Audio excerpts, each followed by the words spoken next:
is going to be a session specifically on using spatial features in autonomous together with Python, and how sort of the sum of those two things together really is a tremendous opportunity to extend what you would be normally thinking about being able to do with location analysis in the database when you incorporate the world of sort of Python libraries to that.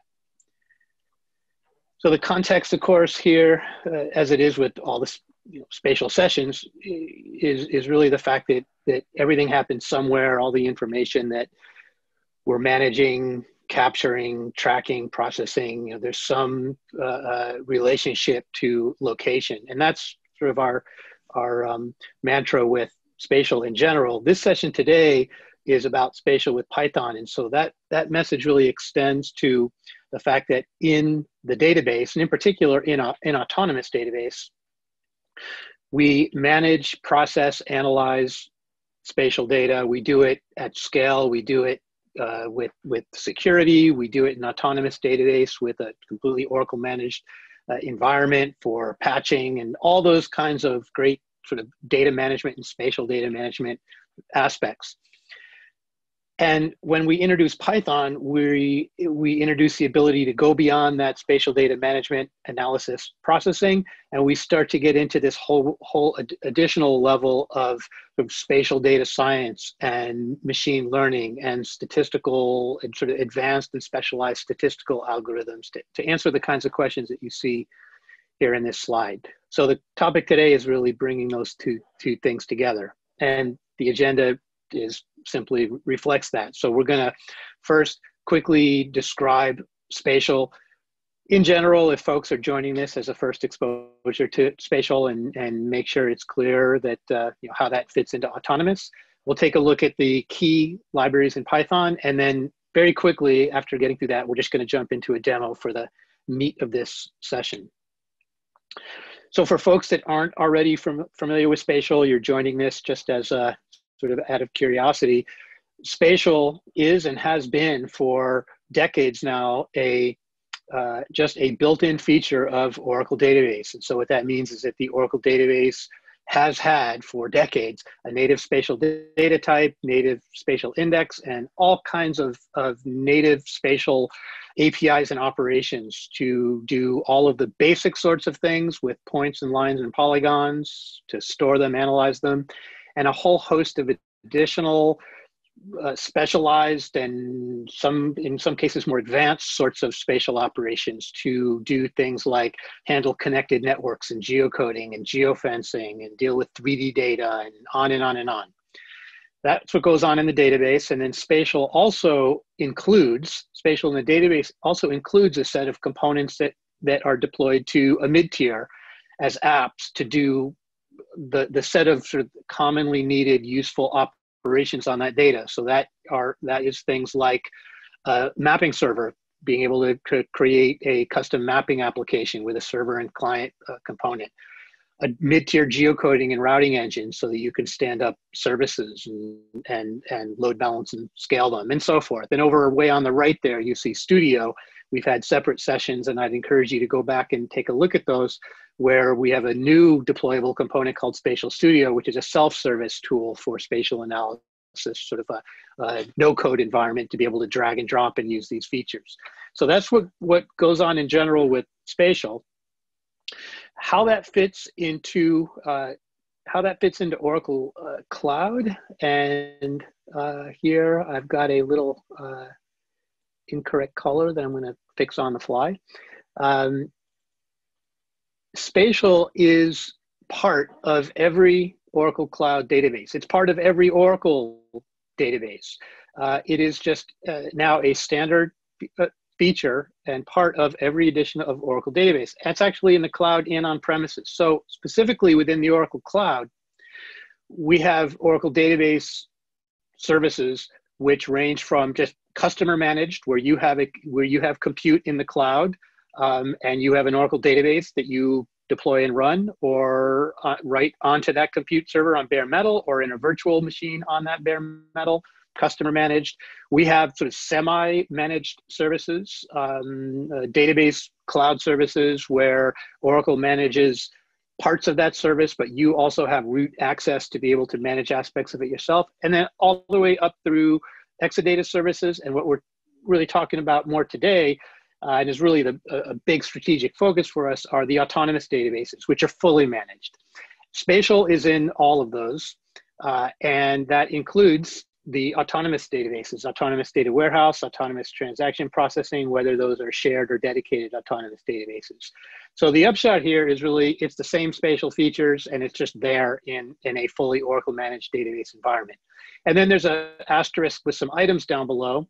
The slides will be available. You can read that at your convenience, but the reason for those particular items are really, those are about restrictions that have to do with the autonomous environment, basically, and not spatial limitations per se.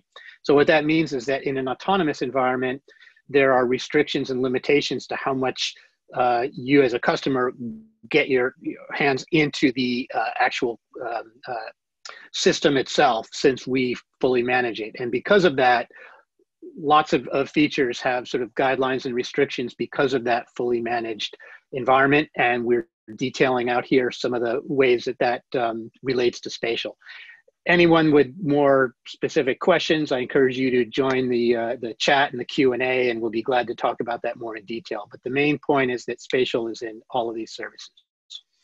So that's spatial data management, analysis, processing. Now we want to get into the ability to integrate that with more specialized, maybe industry specific, maybe sort of data science, ML, statistical algorithms for spatial. And that's where the world of Python comes in. And there's a huge, very active, robust, and well-adopted ecosystem of libraries across all these different facets of spatial data sort of analysis. And that's what I've got sort of an eye chart of here, just to reinforce how vast this world is that we can tap into, but to zoom in on a few that are the ones that I'll be focusing on, and are really the key ones for today. I'll mention these three. Number one, Shapely. It is the standard Python module for being able to create and handle geometries in Python.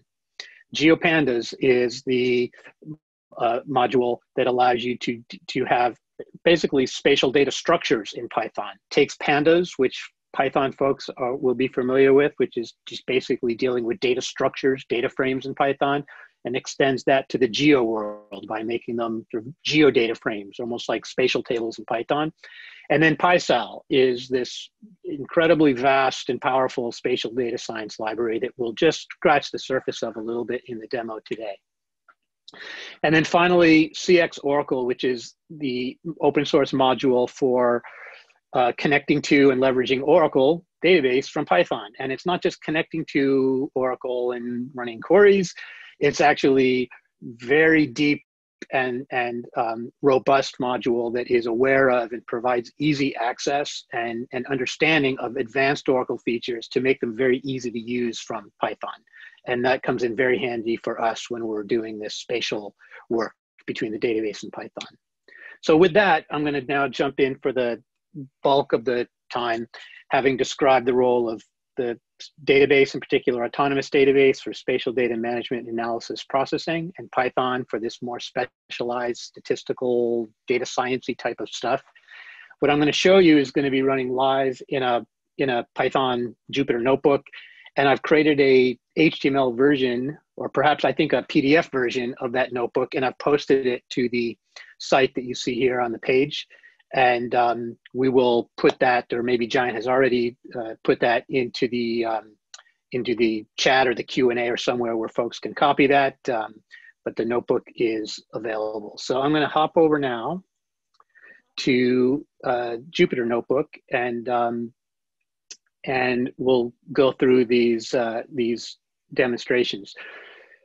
So what I'm going to show you is really just some essential examples of integrating together spatial features of the database, and specifically in this case, autonomous database, with these Python libraries to do sort of extra stuff that is not, that we don't do in the database today, but is available through these Python libraries.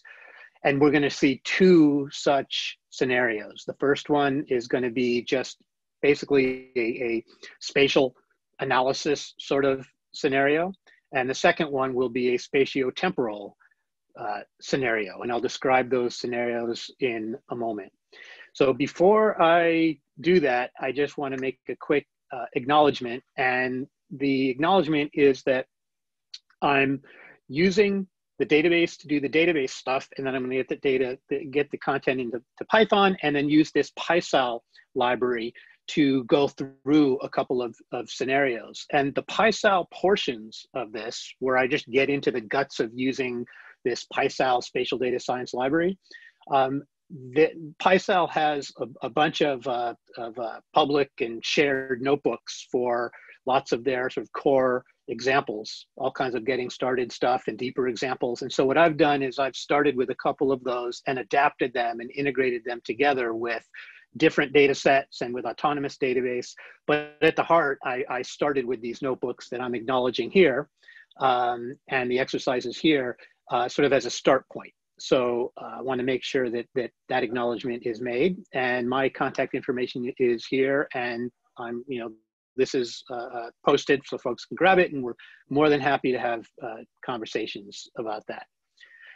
Okay, so to jump into the demonstration, the first thing I'm going to do before working with the scenarios is to simply bring in the libraries that we're going to use for both of these scenarios. And I've talked about them already.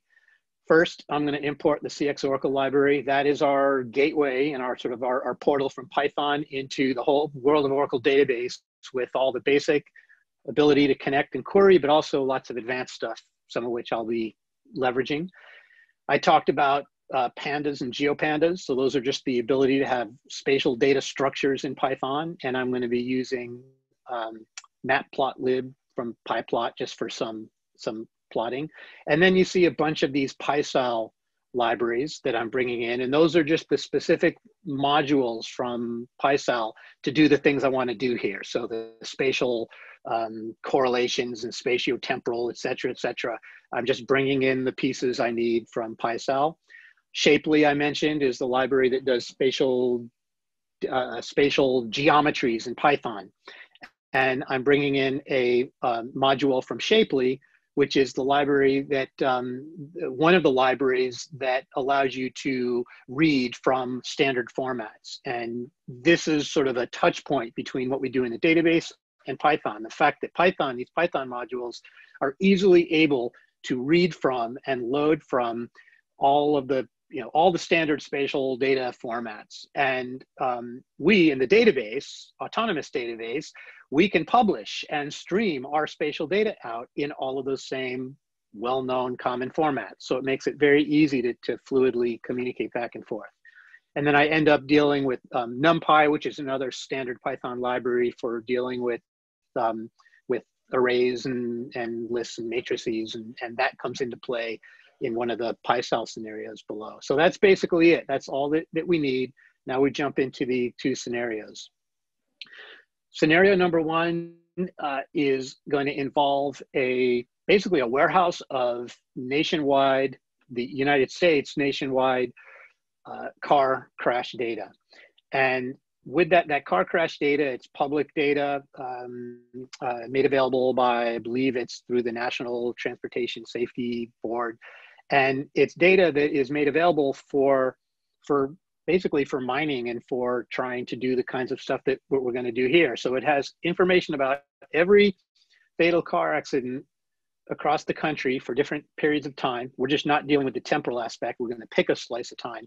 But it has information like, of course, location, which we're going to use. But it also has all kinds of other dimensions and metrics that talks about the age of the person, whether the person in the accident wore glasses, whether speeding was involved, the age of the car, all kinds of aspects that you could use to slice and dice and mine the data. What we're going to do is use the database in Python to try to get a regional feel across the country for what areas are hot spots and cold spots for speeding being a major contributor to traffic crashes. What parts of the country does speeding tend to be involved, or where speeding does not tend to be involved? Because whether speeding was involved is one of the items in this data set. That's what we're out to determine. And so we're going to start by connecting to the Oracle database using CX Oracle. And one of the first things that I do here is CX Oracle, I mentioned, has this awareness of features of the database to make things work better for us in Python. One of the things it knows is that long objects, like when I pull if I'm pulling geometries out of the database and handing them off in a format for Python, would be a long object. It would be a big polygon that's served up as a long object from the database. And by default, long objects in the database provide Python with a reference to where that long object is. Then Python goes back and gets it in multiple round trips. And using CX Oracle, I can basically tell Python, just go back and get it in one trip, and essentially have a rule that says if there's a long object, a clob in this case, make one round trip, get it, bring it back. Seems like a little sort of detail-y thing, but in the large scale, when we really start to crank out and work with large volumes, this type of stuff really makes a performance difference. So now that we've done that, I can start. I've got a connection to the database. I've told it how to handle long objects. And what I'm going to do is start to just show sort of an initial query of the database. So I'm going to create a cursor, querying the database, and I'm going to query for a geometry from a table. The table is just a table, which is a grid that I'm defining, because I want to take all the traffic crashes around the country and I want to summarize and aggregate all this influence of speeding and crashes, and I want to summarize it by grid cells so that I have sort of a heat map of the country. So I'm going to select the geometry, but I'm going to select it using a built-in function that we have in the database to convert it to a format that Python can easily read, and that's WKT, well-known text. So I'm going to read geometry, convert it to well-known text, and then I'm just going to display it. And then here we go. So I just queried Autonomous Database, queried for some geometries as a format that Python can read, and here are some of those geometries. Well, we can also take that data and just plot it, and so easy to do in Python as well. So I'm just plotting state outlines and then this grid that I've defined, and those blue squares are geometries in Oracle Autonomous Database. And that's just the mesh that I'm going to use for the purpose of summarizing all the crash data that's around the country. So that's sort of one piece, having that grid available. What I really want to do, though, is that summary of what's going on around the country, summarize it, aggregate it within those grid cells. And that's what we do here. So I'm going to select car crash data, and I have a table here with car crash data.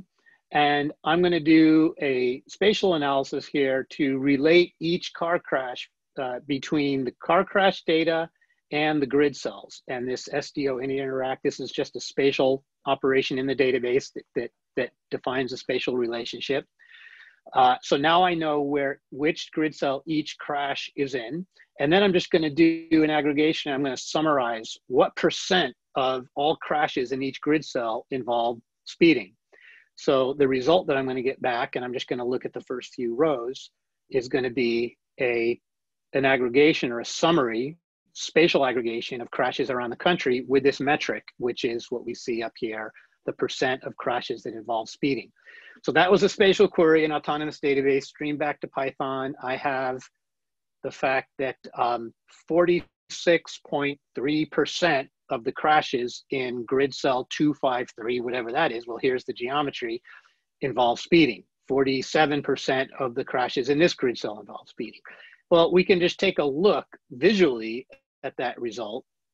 And here we go. It's just a sort of a qualitative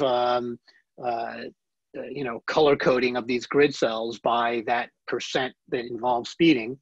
And this is really just just sort of a way of displaying the results. There's no real statistical determinations or evaluations of anything here. It's just a way to look at the results. And we can see where there's hotter and cooler colors. Florida looks like it's cooler coming up into up towards the northwest, we can see some hotter colors, but this is just something that you might look at and sort of from your own perspective, try to gain some inferences.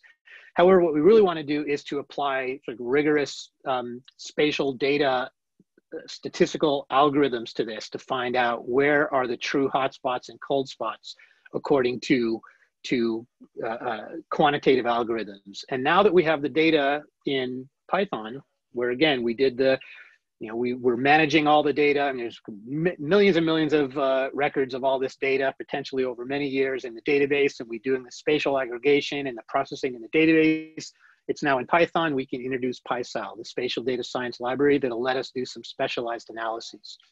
So in order to do these specialized analyses, what we're going to end up doing is, before we can try to ask where the hot spots and cold spots, we need to know statistically, is there a true correlation between this percent, whether there's a true correlation between the influence of speeding and location. We're not just going to squint at a map and think, okay, we can kind of see where things are hot or cold. We need to know where there's a statistical correlation with location. And that gets into what is referred to as spatial autocorrelation. Now, it's pretty intuitive when you're going to correlate two things together. If I want to correlate home prices with household income, I could plot those on a graph with two axes, and I could see if they are sort of tightly clustered along some correlated trend. But if we want to correlate home prices, something like home prices with location, what are we plotting? We're plotting home prices versus what? How do we somehow do that type of correlation? And the answer is that you correlate something like home prices with the home prices in the nearby proximity. And we'll define that in a moment. But if home prices tend to be statistically similar to nearby home prices, then we can get into being able to assert that there is a correlation with location. Spatial autocorrelation is what does that, and the PySal library makes that kind of stuff very straightforward. Now, what do we mean by nearby values? Well, if we're talking about car crash data, is the percent of crashes that involve speeding in one little grid cell very similar, tends to be similar to what's surrounding it? That's what we want to know. And what's nearby is something that those neighbors are what we refer to as a spatial lag. And the spatial lag is really just a weighted average of what's nearby. And what we define by nearby can be different things. It could be everything within a distance. It could be everything that's touching, if these are regions. They could be weighted based on proximity. Lots of different ways to define that, but it just means a weighted average of what's nearby. So that's what we're going to start to do right now with our traffic crash data. So the first thing that I can do is look at the data as a whole and get a global, so-called global spatial autocorrelation sort of measure. And this is just a number that reflects the degree of similarity overall of values with nearby values. But that number in itself doesn't tell us much until we can see whether that reflects spatial randomness or spatial similarity with what's nearby. So to do that, we run operations that PySal provides that lets us compare our spatial autocorrelation with what that value would be if our metric, the percent of crashes that involve speeding, if that was spatially random, just randomly spatial distributed, what would it look like compared to our value? Well, 0 means completely spatially random. Everything under the blue curve is within a standard deviation of randomness. And this is based on PySal doing lots of random simulations. Our correlation value is in red. We are way outside the range that would be considered possibly random. Therefore, the percent of crashes that involve speeding is spatially correlated. It's not spatially random. That sort of justifies us to now go in and look at where are the hot spots, cold spots, outliers, and so forth, knowing that it's statistically significant. So what we do now is we go from that global measure to local measures of spatial autocorrelation. Again, PySal just allows us to invoke an operation that calculates that local spatial autocorrelation values at every grid cell, and then allows us to look at different properties of that result. And the first property is as follows. For every grid cell that I have in the country, one of the properties of the spatial autocorrelation is what is the probability that the correlation in that cell is random or not. So the very first cell, there's a 4% chance that it's random. In this grid cell way out here, there is a 10.3% chance that it's random. That's telling us whatever the correlation is, whether it's a hot spot, cold spot, what percent chance is there that that value is random? And obviously we're going to want to focus on the ones that are very, very unlikely to be random. The next thing that it gives us is a list for every grid cell of the quadrant that that grid cell lives in terms of being a hot spot, cold spot, etc. So quadrant 1 means that the value in that grid cell is relatively high, surrounded by other relatively high values. Number 2, quadrant 2 means it's low, surrounded by high. That would sort of be very dissimilar from what's around it. Quadrant 3 is low, surrounded by low, a concentration of lows, a cold spot, and et cetera, et cetera. So every grid cell now has a list of the probability that its value is random. We're going to want the ones that are not random.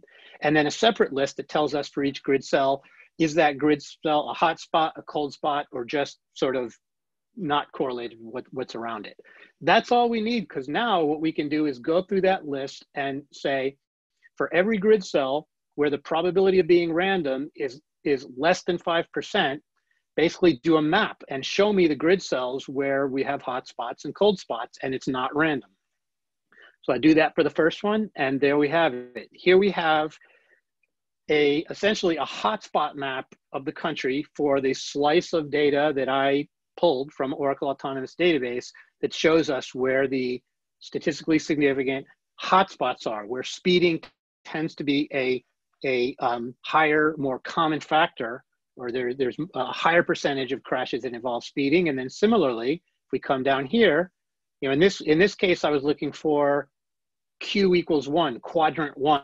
Remember, quadrant 1 was hotspot. Now down here, we're going to look for quadrant 3, where the probability of being random is less than 5%. Here are the cold spots. Some of it lines up with our sort of qualitative view of what we saw when we just looked at the raw display of the original data.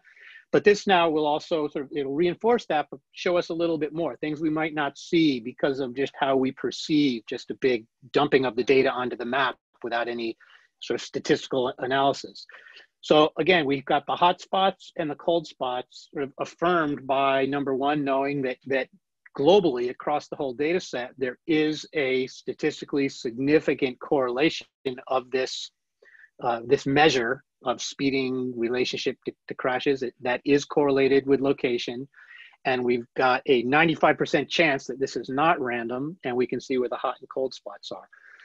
As far as spatial analysis goes with PySal, this is one very straightforward example of just one of many such modules. So it's sort of a thin slice of one of a whole arsenal of these types of modules that can get much more, you know, sophisticated and specialized as this. But I think it gets the point across that once we get the data in from Oracle Database and with Autonomous Database, of course, it's so easy to get it spun up, completely Oracle managed, connect to it. I can store the spatial data, process it, analyze it, get the data into Python, and do this kind of work. And then I could persist things back if I like, back to the database, and continue on with other workflows that want to draw from the data in the database.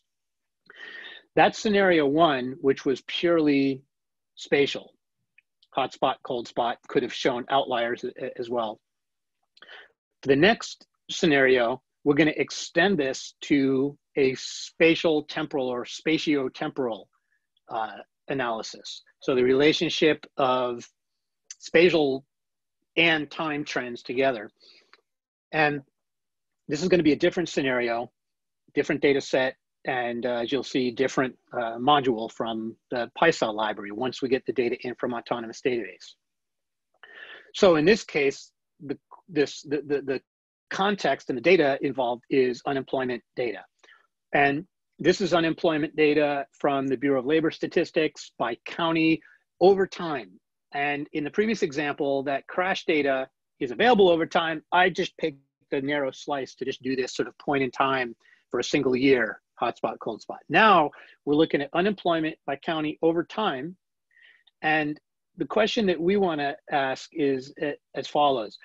We want to have this data, of course, stored, managed in the database, but we also have an area of interest that is a sort of a large area surrounding half a dozen or so states.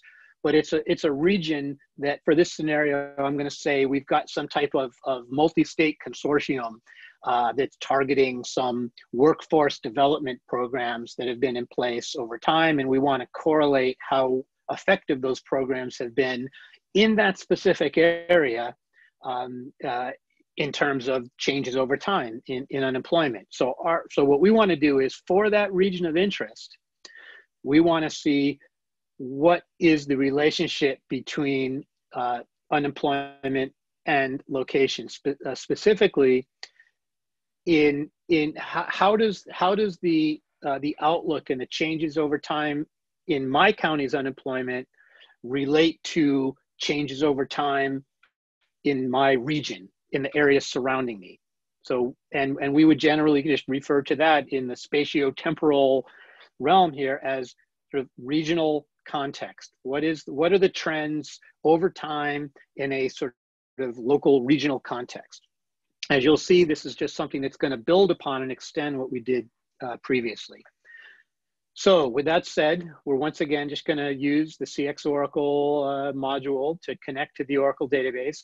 And I should mention here, I didn't mention before, but the Oracle Autonomous Database uses a so-called cloud wallet for connection. So when you have an Oracle Autonomous Database, you go to that the console for your Autonomous Database, and there's a connection tab where you can download the wallet, and that wallet has the information in it about the service name and the web address and all the kind of stuff that a database client needs to connect. Well, inside of that Oracle Database wallet is just the normal TNS names, the normal sorts of artifacts that you would use to connect to normally. And there are instructions in the CX Oracle documentation and in Oracle documentation in general on how it is that you can make a connection to an autonomous database just by unzipping that wallet and putting the pieces in a network folder, just like you would do with any other database connection. So really, all those details I just said aside, there's nothing fancy, sophisticated, or complicated about being able to connect to Oracle Autonomous Database from CX Oracle.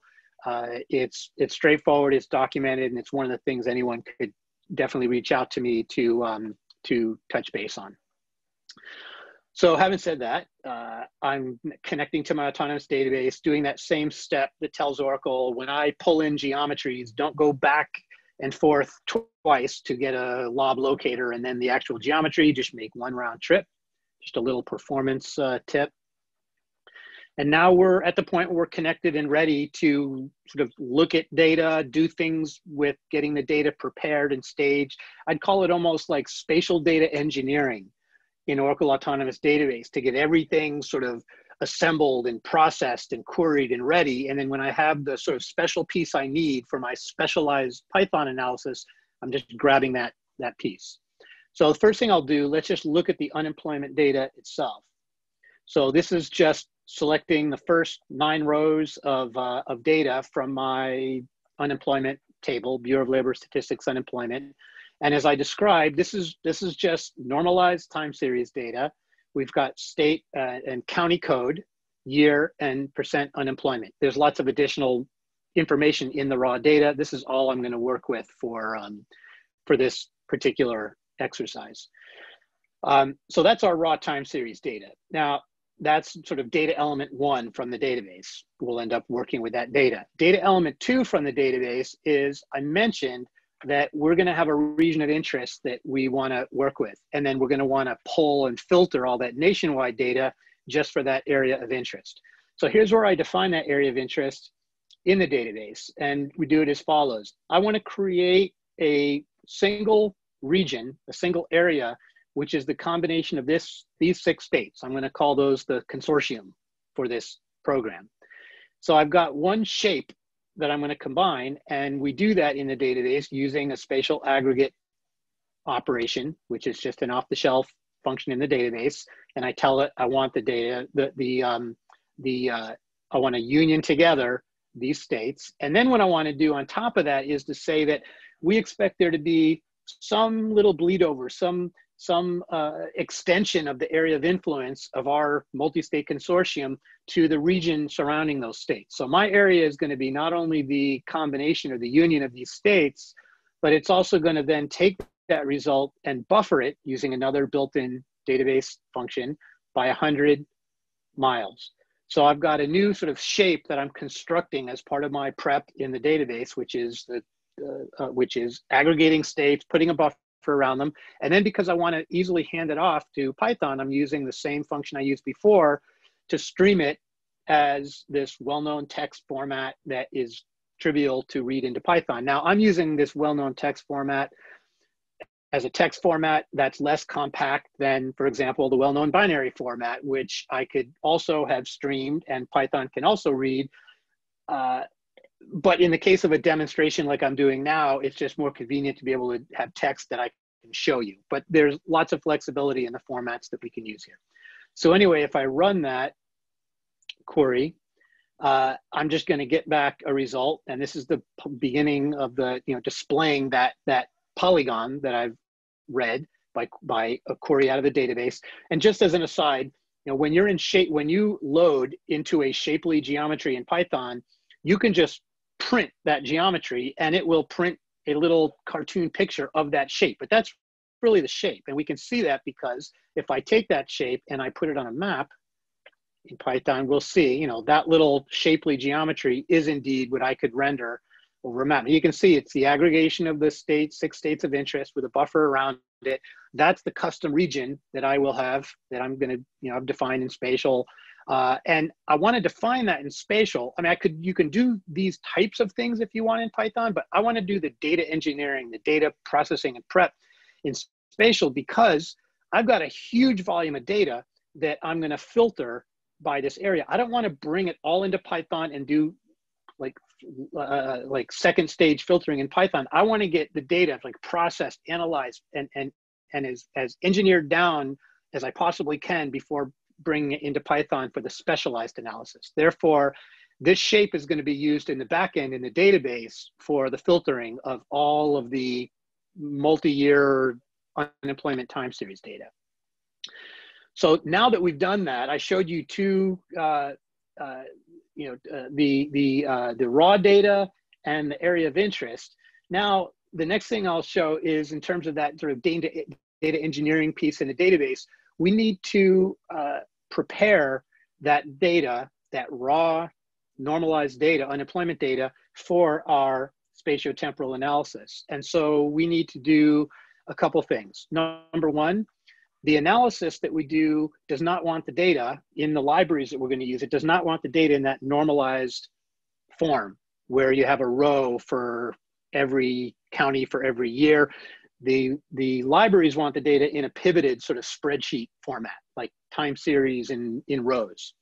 Well, I can do that as part of my sort of prep in the database because the database has pivot operations. And so I can run as part of my query the pivoting of data over the years that I want. That's one thing that I need to do. The other thing that I need to do is to filter all those data for that area of interest, which of course I can also do in the database.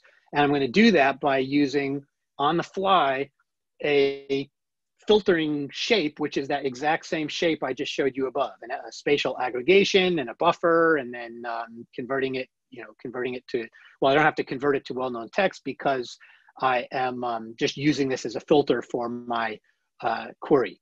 And then what we do is, and this is just a little aside for folks that are, that are SQL friendly and are interested, the with clause in SQL, in Oracle is tremendous and so useful. I'd say that like that little CX Oracle item about one round trip for geometries was sort of tip number one. Well, here's tip number two. Use with clauses for queries that have really sort of multiple steps, if you will. So with the with clause, I can first define my pivoted data as sort of a virtual table, and then I can define my area of interest as another select statement. It's almost like creating sort of views on the fly, and then I can write a SQL statement that uses those in it. So what I'm going to do now is I'm going to query for all the unemployment data that is inside that area of interest using that same SDO any interact operation I used in the first use case. And so I'm operating on the area of interest and the pivoted data that I'm defining in line, and then I'm going to convert it to the result for each county to well-known text, just because that's the format that I can easily read in Python. So this is one query, sort of my data engineering step, pivoting, the spatial filtering, defining the shape, all doing it in the database in one pretty straightforward query. I now have a cursor that I've defined that I can then display in fetch. You know, I'm going to read from that cursor, put it into a geodata frame, and display it. So this is now running across all these years, doing the spatial filter, blah, blah, blah, blah, blah. I also should have mentioned, I'm joining to a table that gives me county names so that I can go from the codes to the names. So now we have the data as time series. And all we started was with raw data and states and county geometries. So each county, the time series of unemployment over years and the shape.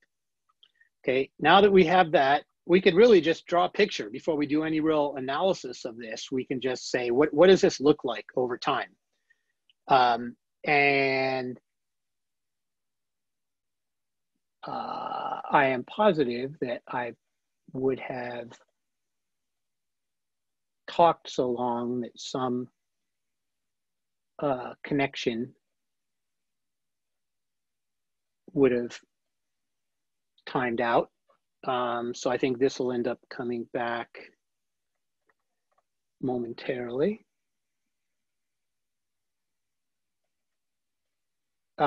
Okay, so while that's running, that's going to generate plots over all these years for all this unemployment data. That's just going to take a moment. So while that's thinking, what we really want to do is to not just look at the sort of the pictures, just like in the first demonstration we did. We want to apply spatio-temporal algorithms to this data to find out what's the relationship of changes in unemployment with surrounding changes in unemployment. I'm just going to wait. Oh, there we go. All right, sorry about that. So this is just, you know, sort of mapping the unemployment percentages to colors in that region of interest. You can see our spatial filter worked. And this is just sort of a way of just sort of viewing, and you're not really going to get a lot of space-time trending from looking at that. So here's where we do get that sort of trending. So we're going to now jump in again to using PySal libraries. And for temporal analysis, there's a whole nother module with all kinds of stuff in PySal, but a basic approach that's suitable for this case is to use discrete Markov chains. And all what that means, it's a technique that is suitable when you have a bunch of time series data, different measurements, different observations over time.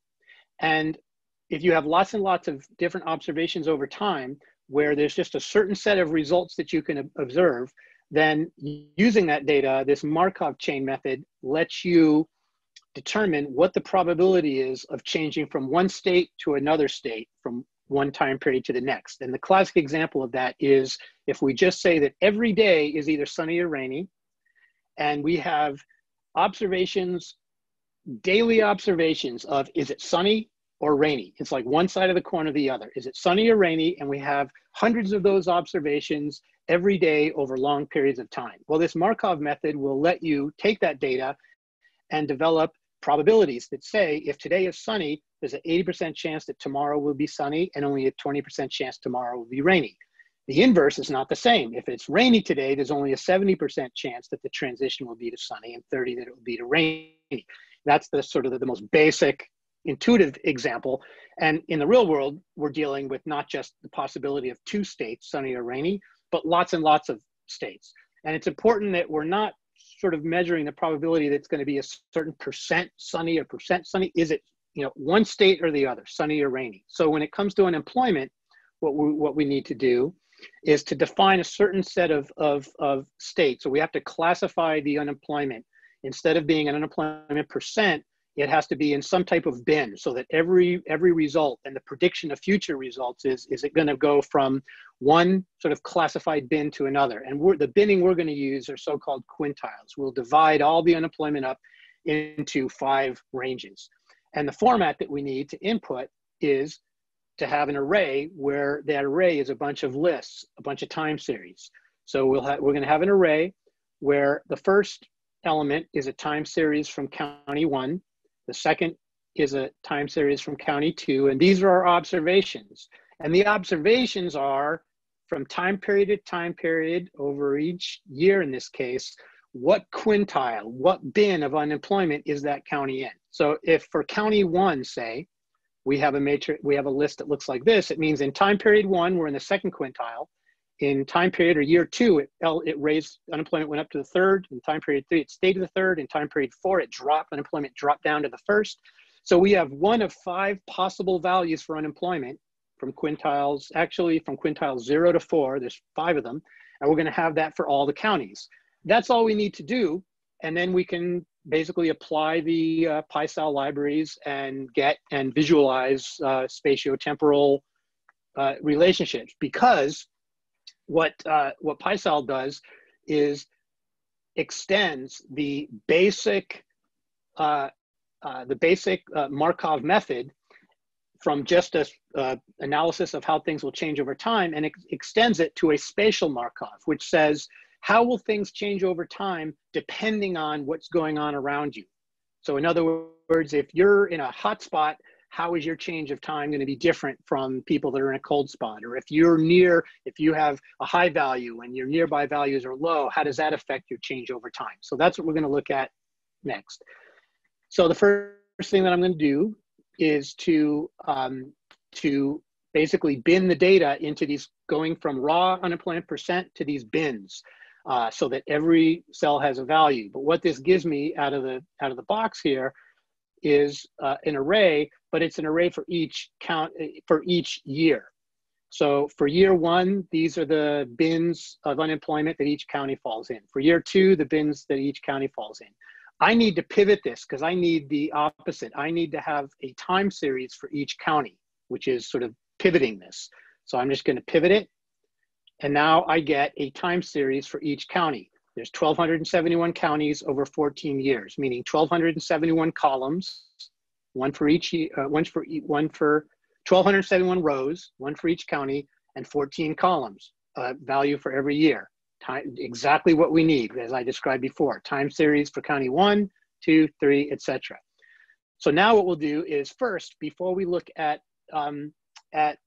specific spatio-temporal trends, we need to see if the overall trend is correlated. Well, the first thing we're going to do is to look at, without taking into account spatial, what are the sort of spatial aside, what are the trends in terms of transitioning from low to high or high to low unemployment? So this Markov method, without taking into account spatial, gives me things like transitions, where the row is the initial state, the column is the subsequent state. So if my initial state was the lowest tier of unemployment, there were 2,946 cases where in the next time period we stayed there, and only 463 where in the next time period my unemployment went up to the next quintile, and so forth.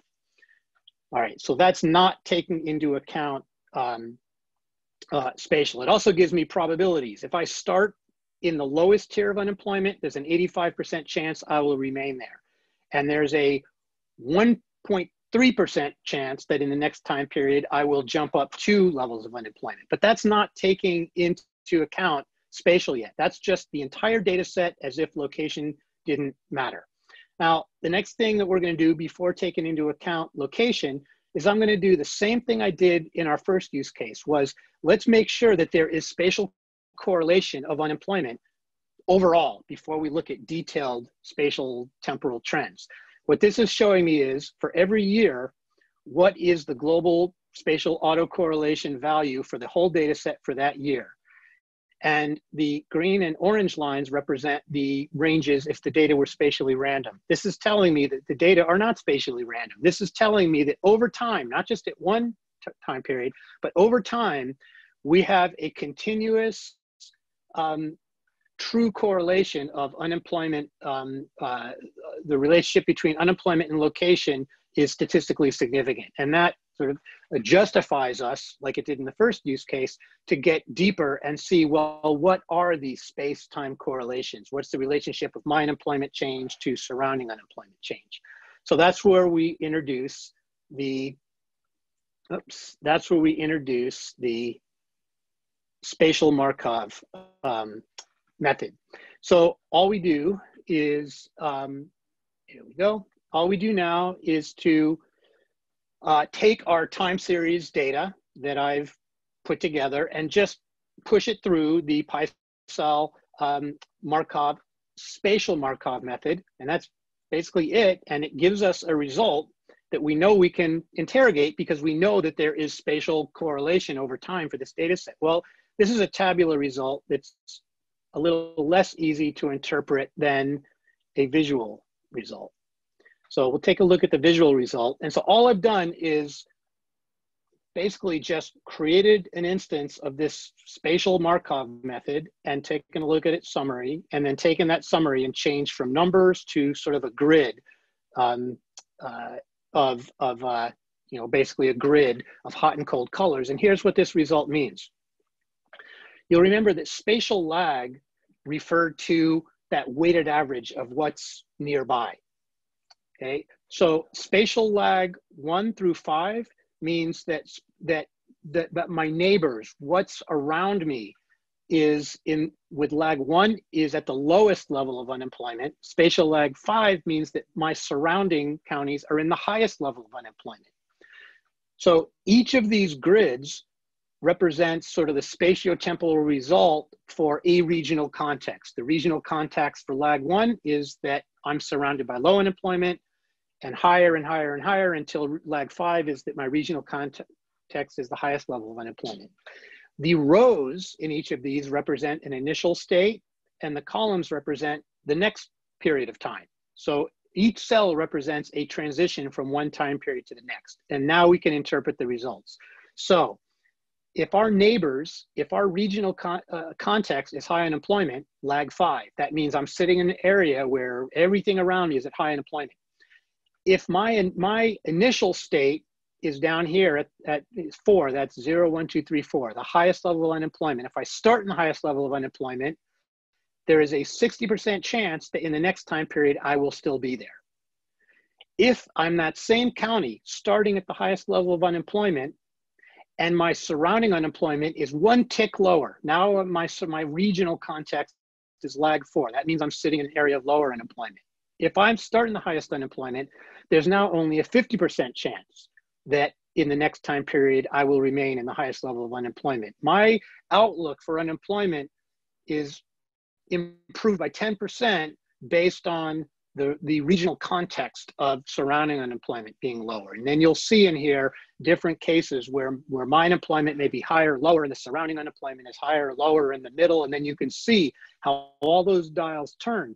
And part of what this affords us is the ability to really like measure and quantify the influence that regional context has sort of over both space and time. There is more to this that's in a little bit more that's that I do not have time to get into, but the upshot of this is we started with just a pure spatial analysis example, hotspots, cold spots, based on affirming that there was a true correlation over space and over location. And then we extended that to space and time to see how things change in my area and how the probabilities of those changes relate to what's around me. But all of those, both of those examples was sort of fundamentally enabled by what we were doing initially in the database. So as I pop back here, the upshot is Oracle Autonomous Database, all Oracle databases, all Oracle Cloud databases, but ease of standing up and maintaining, definitely Autonomous Database has all this spatial data management, processing, analysis, lets us do all the warehousing of the data engineering, and then and all kinds of location analyses. But when we get into these deeper spatial data science, ML, algorithmic, statistical, even into domain specific economic, spatial economic models and so forth. It's, as you saw, very easy to tie this together with Python through the CX Oracle module and this whole ecosystem of Python modules, and putting them together is pretty straightforward.